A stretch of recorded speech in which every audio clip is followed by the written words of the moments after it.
Kapag nakahanap ka ng babaeng pinagbabawalan ka sa mga bagay na alam niyang ikakapahamak mo, inuuna ka, madaling paiyakin, maasikaso at silosang babae, huwag mo siyang pakawalan kasi yun ang worth it mahalin. Hindi mo lang siguro maintindihan at akala mo nakakasakal at sa pakiramdam mo pinaghihigpitan ka. Pero trust me, ganun talaga ang tao kapag nagmamahal ng todo. Kung may panahon man na nag-overthink siya, sana wag mong hayaan na umiyak siya bago siya matulog gabi-gabi.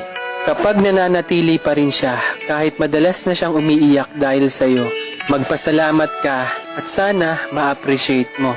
Huwag mo sanang hintahin na mapagod yung taong nag-aasikaso at umiintindi sa'yo. Dahil kapag napagod siya, maaaring hindi na siya bumalik dahil sa asta na pinapakita mo sa kanya. Kaya yung paghihigpit na pinapakita niya sa'yo, pagmamahal yun para sa kanya.